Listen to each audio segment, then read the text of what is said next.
mga balitang pambansa.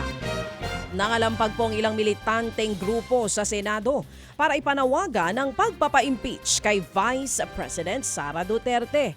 Ayon sa grupong bayan, handa silang magdaos ng vigil sa labas po ng Senado kung sakaling mabigo ang mga senador na aksyonan nga ang articles of impeachment laban po sa Vice Presidente. Hindi raw papayag ang mga grupo na pagtakpan at protektahan ng Senado ang mga di umano'y katiwalian ng Vice Presidente.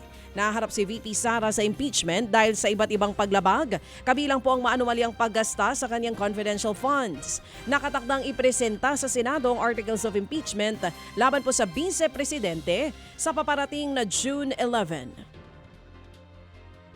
Sa ibang mga balita, mas maiigtingin naman po ng Land Transportation Office o LTO ang panghuhuli sa mga motoristang nagtatakip ng kanilang mga plaka.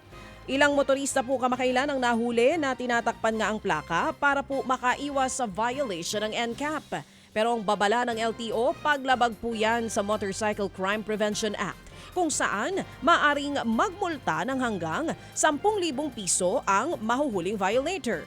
Pwede ring makulong ng 6 na buwan hanggang 2 taon. Sa ngayon po yung makikipag-ugnayan ng LTO sa MMDA at PNP para po sa panghuhuli sa mga motoristang nagtatakip ng kanilang mga plaka.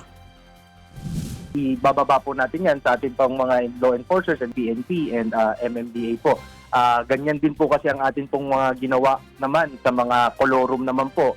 Marami po tayong mga nakotindaak at diretso po sa presinto at kinasuhan. We will do this po dito po sa pagtatakip po ng mga plaka. Yan nga po ang tinig ni LTO Executive Director Attorney Greg Pua. Sa iba pang balita, sumipa sa 500% ang HIV cases sa Pilipinas. Base po sa datos ng DOH, nasa 150,000 na ang tinamaan ng HIV sa bansa.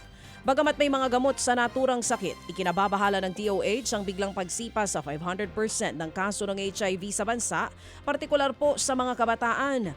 Base nga sa datos, nasa edad 15 hanggang 25 anyos ang mga bagong kaso ng HIV, habang karamihan nasa edad 25 to 34 years old.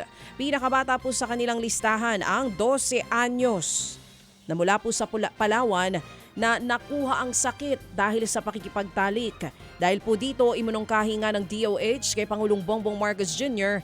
na magdeklara ng National Public Health Emergency para sa HIV.